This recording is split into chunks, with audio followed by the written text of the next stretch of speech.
आपके जरा trading calls का जरा वो बता दीजिए।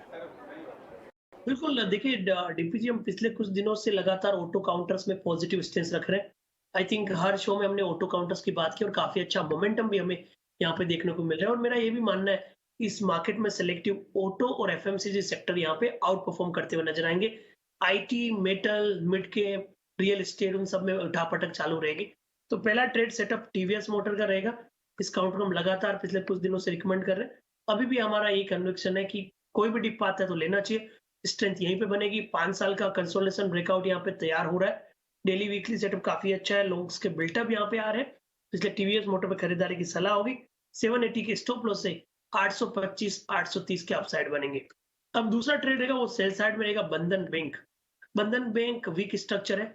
आज से 4-5 दिन पहले जो डिक्लाइन हुआ था उसके बाद में काउंटर 287 को निकालने को तैयार नहीं है और यहाँ पे हर्डल बने हुए कहीं ना कहीं इन्वर्टेड पोल एंड फ्लेग के प्राइस बिहेवियर यहाँ पे बनने वाले हैं। लोअर टाइम फ्रेम में वीकली चार्ट सेटअप और मंथली चार्ट सेटअप नेगेटिव है तो 290 के स्टॉप लॉस से खरीदारी की सलाह रखेंगे 260 तक के डाउन साइड के लिए। ओके, ठीक है सर।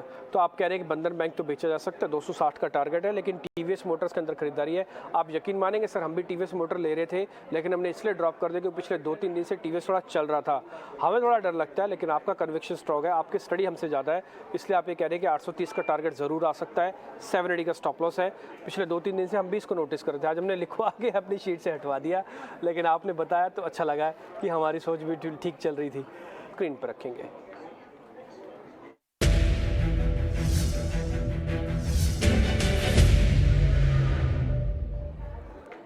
सर, आईटी से उम्मीद तो ठीक चलेगा। कल टीसीएस, इन्फोसिस ने काफ़ी साथ दिया, लेकिन जैसे मार्केट अपनी रिदम में आता है, एग्रेसिव शेयर आगे आ जाते हैं, जैसे ऑटो है, जैसे मेटल के कुछ काउंटर्स में हल्का हल्का पुल बैक दिख रहा है। ये थोड़ा defensive kind of nature, IT फिर से पीछे चला गया। माइंड ट्री उसमें से एक शेयर हमने ढूंढा है जो कल परसों तक तो ठीक था, लेकिन आज इसमें कट लगा, यानी कि शॉर्ट शुरू हो गए इसमें। और दूसरा एचपीसीएल, ये उम्मीद थी कि थोड़ा चल जाएगा क्रूड के फॉल होने से, लेकिन क्रूड एक दायरे में फंस गया 110 वाले में, तो यहाँ पे फिर से शॉर्टिंग होना शुरू हो गया है। सर जरा चेक करेंगे दोनों में कहीं कोई सौदा बनता है, ट्रेड बनता है तो फिर बताइएगा।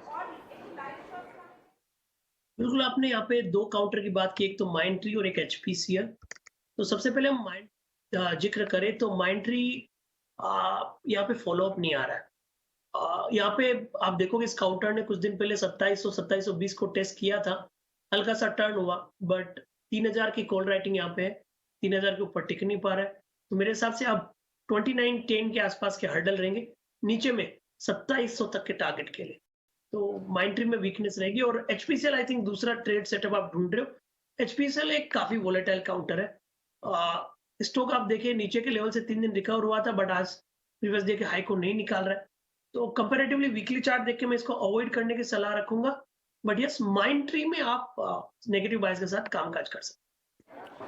ठीक है, तो एक काम करते हैं, एचपीसीएल को छोड़ देते हैं। माइंड ट्री के अंदर नेगेटिविटी है और ये आपको लेवल्स के तौर पर मिल जाएगी और आपको स्टॉप लॉस टारगेट आपके स्क्रीन पर आ जाएंगे माइंड ट्री के। आप इसको अच्छे से नोट कर लीजिएगा। एक काम करते हैं, हम आपको माइंड ट्री के चार्ट भी दिखा देते हैं। 2700 पहले आप लेवल नोट कीजिए, 2910।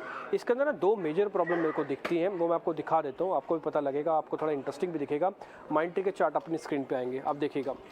पहला पॉइंट, माइंड ट्री के अंदर अब एक है हम एक डाउनवर्ड स्लोपिंग में, यानी कि हर राइज कॉशियस, डरने वाला, डराने वाला होगा, ये आप देख पा रहे। एक बार का निचले सपोर्ट हमको मिला हुआ है, 1 बार, 2 बार, 3 बार, तो उसका स्वाभाविक है पुल बैक आना। जब आप मल्टी टाइम सपोर्ट लेते हैं तो पुल बैक आ ही जाता है।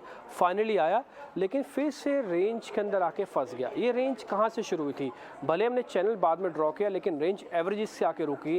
ये छोटी छोटी एवरेज को पार कर रहा था, लेकिन 200 दिन के एवरेज को पार करना इसको मुश्किल हो रहा है। ये जो पिंक कलर की लाइन है, इसने कभी इसको पार नहीं किया, किसी अटेम्प्ट में पार नहीं किया, जब से इसने इसको फॉल किया है, जब से इसने इसको तोड़ा है। एक बार भी अटेम्प्ट इसने नहीं लिया इसको पार आकर ट्रेड करे, इसलिए बार बार इसका जो अटेम्प्ट है कि चल जाएगा, उसको फॉल्स करता है, उसको नेकेट करता है, छोड़ देता है। तो इसलिए माइंड ट्री के अंदर अभी और नीचे की गिरावट आ सकती है। और आज का जो वॉल्यूम है ना, वो उतना अच्छा है नहीं। आज बिल्कुल लास्ट में जो रेड वॉल्यूम्स यानी कि सेल कॉल्स आई हैं, ये इंटरेस्टिंग है और ये शायद थोड़ा शेयर को ड्रैग करेंगे नीचे। और 2700 का टारगेट, 2910 का स्टॉप लॉस है।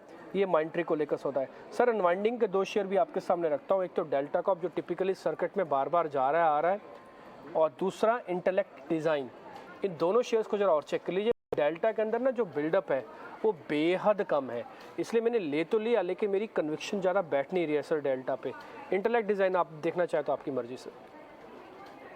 देखिए नहीं, मेरे को दोनों ही काउंटर नहीं समझ में आ रहे हैं। सबसे पहले मैं यदि डेल्टा की बात करूं, तो डेल्टा आप देखोगे रिसेंटली एफएनओ के बिन में स्टक हुआ था और 17 जून को यहाँ पे रिकवरी हुई थी, जहाँ पे 187 के हाई बनाए और उसके बाद में अब 5 दिन हो गए, उस दिन के प्राइस बिहेवियर को अदर साइड ही नहीं निकाल रहा है।